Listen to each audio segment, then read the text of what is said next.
La oración es gracia. ¿Qué cosa es la gracia?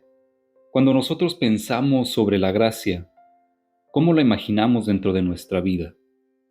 Tal vez para expresarlo en una forma un poco más simple o más clara, tendríamos que decir que la gracia es aquello que hace falta a nuestro posible. Esto significa que nosotros con nuestra fuerza llegamos hasta un cierto punto. Esto es el nuestro posible. Cuando se acaba el nuestro posible, comienza el imposible. El imposible no es nuestra materia. No podemos meter las manos en las cosas que superan el nuestro posible. Cuando termina el nuestro posible o nuestras posibilidades, es ahí donde inicia la gracia de Dios. Vean, amigos, esto es absolutamente importante recordárselo porque la gracia no sustituye a nuestro posible.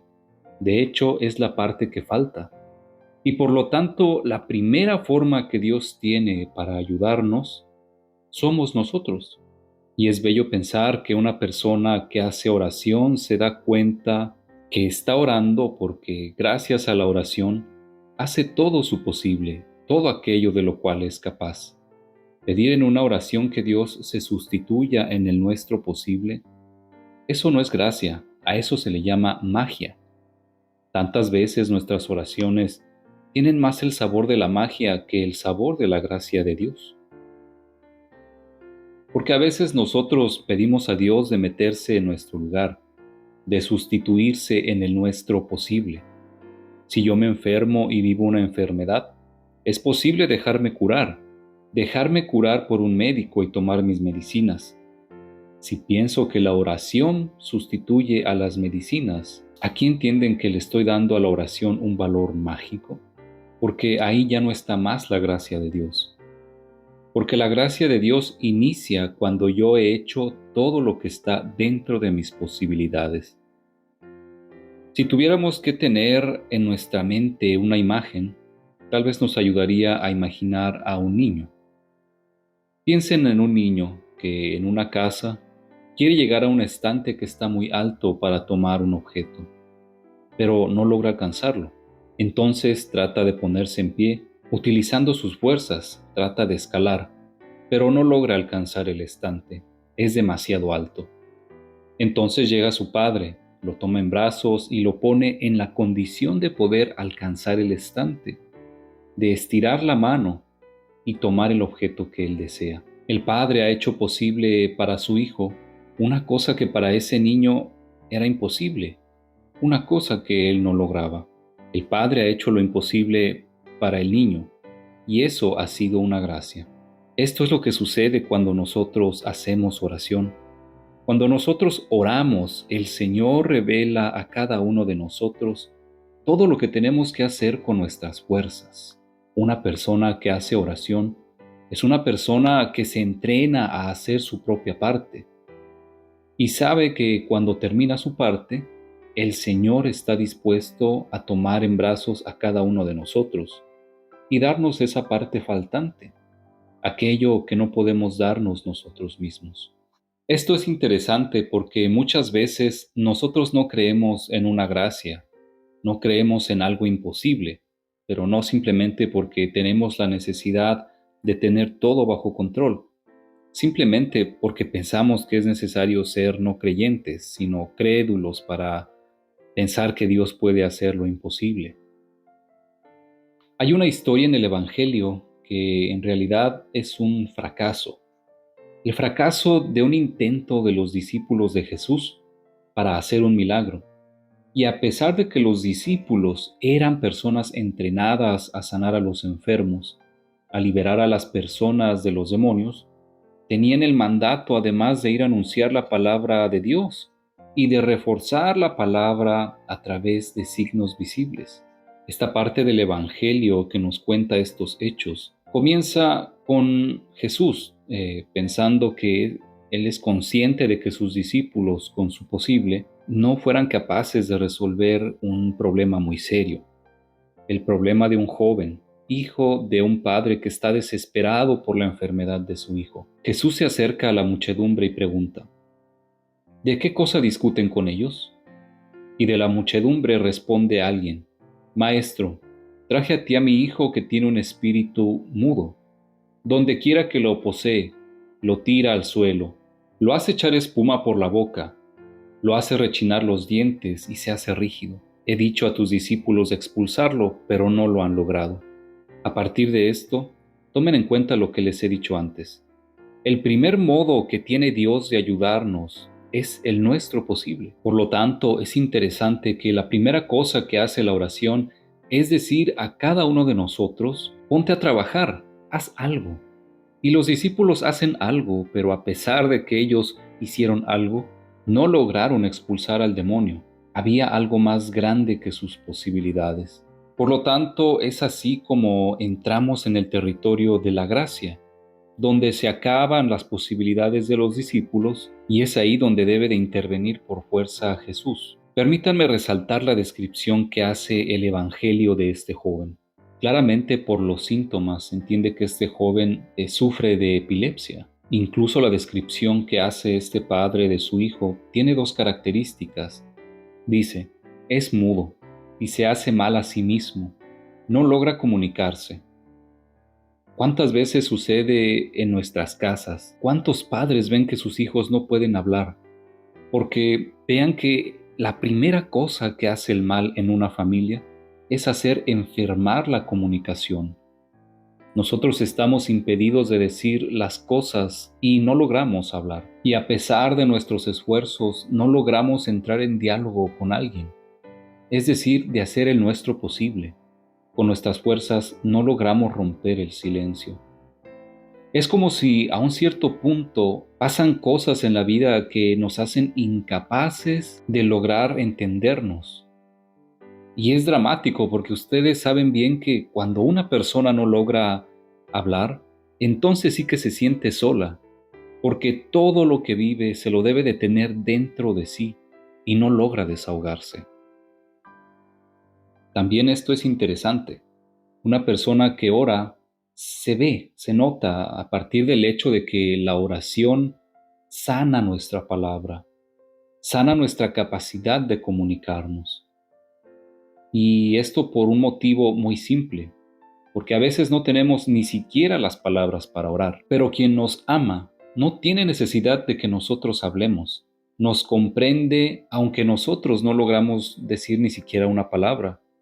Él logra intuir nuestra necesidad. Entonces, entiendan que no es importante si nuestra oración y nuestras palabras logran decir todo o no.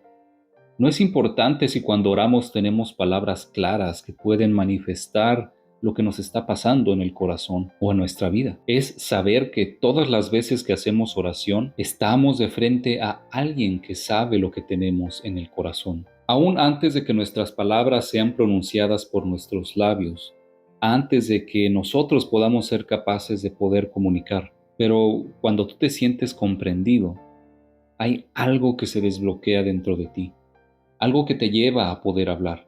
Pero hay un detalle de este padre que les comentaba, y dice el Evangelio. Desde la infancia su hijo sufre de esa enfermedad, la cual a veces lo ha lanzado en el fuego o en el agua para hacerle daño. Y esto lo podemos interpretar como otro signo del mal. ¿Saben por qué el padre está tan desesperado? Porque ve que su hijo se hace mal a sí mismo. No daña a los demás, se daña a sí mismo. Porque de hecho, esta es otra cosa que nosotros olvidamos. Nosotros pensamos que el mal es válido solo cuando hacemos daño a los demás. Y no consideramos nunca una forma de mal que es terrible, y es aquello que hacemos a nosotros mismos. El mal que nos hacemos solos. Me pasa de repente de preguntar a alguien, sobre todo cuando me toca hablar con personas que se describen a sí mismos con palabras de desprecio, siempre minimizándose. Pregunto a estas personas, si tú fueras tu hijo, ¿te harías vivir las cosas que vives tú? ¿Hablarías de él así como hablas de ti? Estas personas dicen, absolutamente no. Entonces, ¿comprenden que ahí hay un problema? Si tú te haces daño, si tú no sabes amarte a ti mismo, ¿cómo puedes pedir que alguien te ame si tú no te amas? Y aquí descubrimos la segunda cosa que hace la oración. Una buena oración no solo sana nuestra palabra, sana nuestra capacidad de hablar, sana nuestra comunicación. Y aquí descubrimos la segunda cosa que hace la oración. Una buena oración no solo sana nuestra capacidad de hablar o nuestra capacidad de comunicarnos, de volver a relacionarnos con los demás. La verdadera oración sana la relación que tenemos con nosotros mismos. Para nosotros cristianos esto es absolutamente importante. ¿Y saben por qué? Porque a veces pensamos que estamos orando, pero en realidad no es eso, sino que estamos en compañía de nuestro super yo. Las personas que hacen oración están en compañía de Cristo. Y cuando tú estás en compañía de Cristo, hay algo que se puede aprender de Él. El modo que tiene Él de verte, el modo que tiene Él de hablar de ti. Jesús no hablaría mal de ti. Jamás uno que ha estado dispuesto a morir en una cruz para salvarte pronunciaría palabras de condena o desprecio contra ti. No te juzgaría jamás. ¿Recuerdan ese pasaje del Evangelio cuando llevaron a una mujer sorprendida cometiendo actos impuros? Hay una particularidad en ese relato que a veces se nos escapa. La muchedumbre que había traído a esa mujer de frente a Jesús portaba piedras en las manos y la ley les autorizaba a lapidarla. La primera forma que tiene Jesús de ayudar a esta mujer, ¿ustedes saben cuál es? Jesús no la ve, no ve a esta mujer. Todos la miran porque la están juzgando, pero Jesús no la mira porque no se quiere unir a la muchedumbre que están condenando a esa mujer. El Evangelio registra una cosa extraña. Jesús deja de mirar a la mujer y se pone a hacer figuras en la arena con su dedo, y lo interrogan. Entonces, ¿es justo lapidarla o no? Moisés dice que tenemos que lapidarla. ¿Tú qué dices? Jesús sabe muy bien que lo están poniendo a prueba. Sabe muy bien que cualquiera que sea su respuesta será siempre una respuesta equivocada. Entonces, la única cosa que dice es, ¿quieren lapidarla? Adelante, háganlo. El primero que debe tirar la piedra es aquel que esté libre de pecado. Quien esté libre de pecado, lance la piedra contra esta mujer. Ustedes saben que con esta estrategia, Jesús desarma las manos de todos, y todos se van. Y cuando todos se han ido, Jesús interroga a la mujer y le dice, «Mujer, ¿alguien te ha condenado?» Y ella responde, «Ninguno». El único que podía condenar a esta mujer, el único que podía decir una palabra verdadera contra esa mujer, dice, «Tampoco yo te condeno». Y le dice además, «Ahora vete y no peques más». Pienso que esto es una clave de lectura interesante si nuestra oración es verdaderamente una oración. Cuando tú oras, cuando tú haces oración, debes sentirte observado de alguien que no te está juzgando, que entiende muy bien quién eres, sabe muy bien lo que has hecho. Dice un salmo, tú sabes cuando me acuesto y cuando me levanto, velas desde lejos mis pensamientos, me vigilas cuando camino y cuando reposo. Tú miras todos mis caminos, mi palabra aún no ha llegado a mi lengua y tú, Señor, ya la conoces bien. Vean, hermanos, no hay nada que podamos ocultar ante el Señor, pero podemos estar seguros que Jesús no nos ve con mirada de crítica o con una mirada de condena. Si tú te pones delante de esta mirada te cambia, cambia la forma en cómo te ves a ti mismo, cambia la forma en cómo te describes, cambia la forma o el modo en que te amas a ti mismo. Digámoslo aún mejor, quien hace oración aprende a amarse, porque no tiene sentido orar y pedirle al Señor, hazme sentir tu amor cuando tú no has hecho lo que está dentro de tus posibilidades. Tú eres la primera o el primero que no te amas. ¿Cómo puedes pedir a Dios el amor cuando impides tú con tu comportamiento o con tus palabras y tus elecciones que Dios te ame? ¿Entienden ustedes por qué este padre que les contaba está desesperado? He siempre visto cuando una persona no logra comunicar y se hace daño. Hace bien pensar que la oración nos puede cambiar y que puede cambiar dos cosas dentro de nuestra vida. Cambiar nuestro comportamiento. Pero regresemos al relato del padre. Maestro, dice este padre, he traído a ti mi hijo que tiene un espíritu mudo. Donde quiera que lo posee, lo tira al suelo y lo hace escupir espuma. Lo hace rechinar los dientes y se hace rígido. He dicho a tus discípulos de expulsar al demonio, pero no lo han logrado. Y dice Jesús: oh generación incrédula, ¿hasta cuándo estaré con ustedes? ¿Hasta cuándo los he de soportar? Tráiganlo aquí. Y se lo llevaron. Al ver Jesús, inmediatamente el espíritu produjo convulsiones al joven, y el joven cayó a tierra y se rodaba tirando espuma. Y aquí entra en juego otra pregunta. ¿Desde hace cuánto tiempo tu hijo hace esto? El padre le cuenta que desde que el joven era pequeño le sucedía eso, y termina la descripción de los síntomas de esta enfermedad de su hijo con esta solicitud. Escuchen bien, porque aquí hay una oración verdadera y seria. Dice: pero si tú puedes hacer algo, ten misericordia de nosotros y ayúdanos. Díganme la verdad, ¿se puede permanecer indiferente ante la oración de un padre que no está orando por sí mismo, lo hace por su hijo? Le está diciendo a Jesús: si tú puedes hacer algo, ten misericordia de nosotros y ayúdanos. La respuesta debería de ser: de acuerdo, te ayudo. Pero Jesús no responde de este modo. Más bien responde así. Jesús le dice: si tú puedes, todo es posible para quien cree. Y aquí está la definición más clara y hermosa de lo que es la gracia de Dios.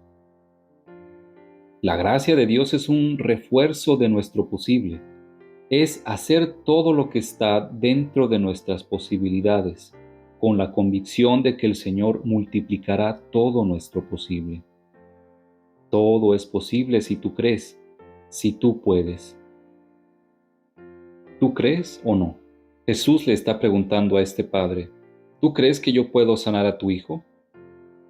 Tú, no tu hijo. ¿Tú como padre lo crees? ¿Tú que estás orando, tú lo crees?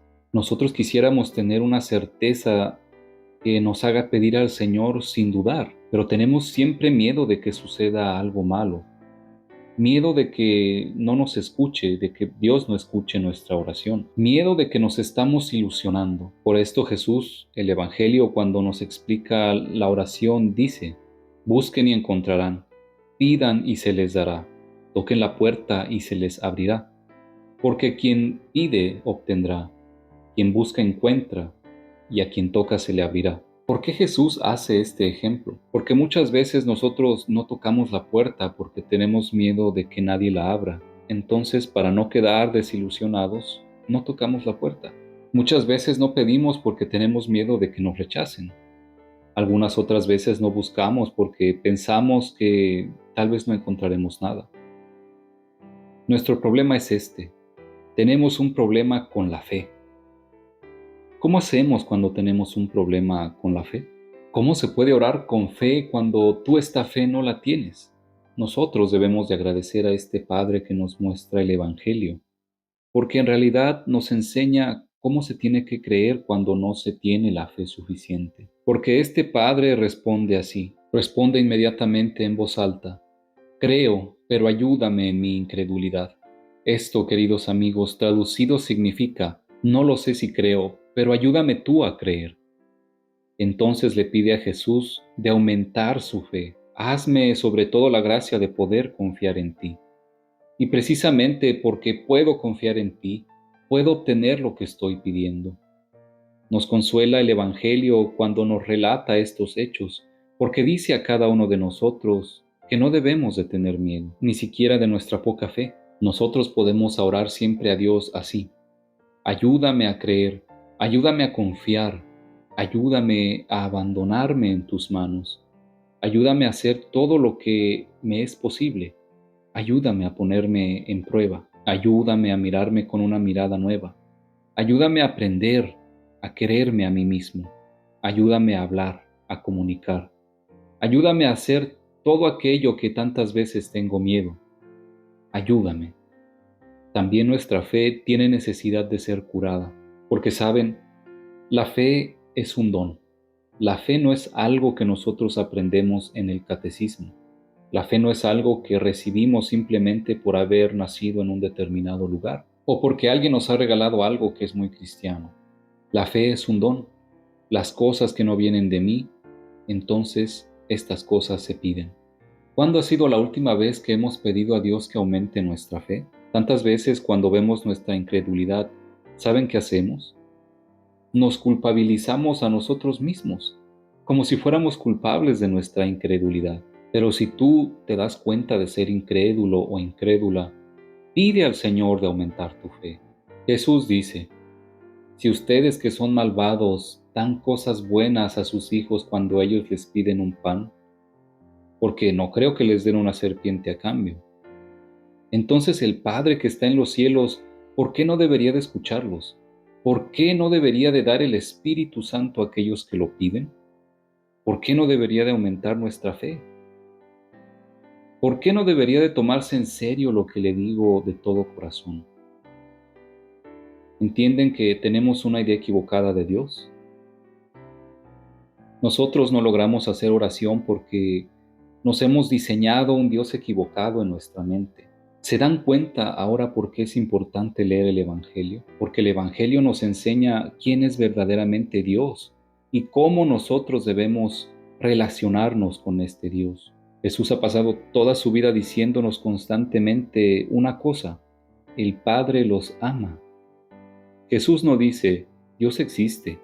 Jesús dice, el Padre los ama. No porque no sea importante la existencia de Dios, pero tú puedes creer que Dios existe.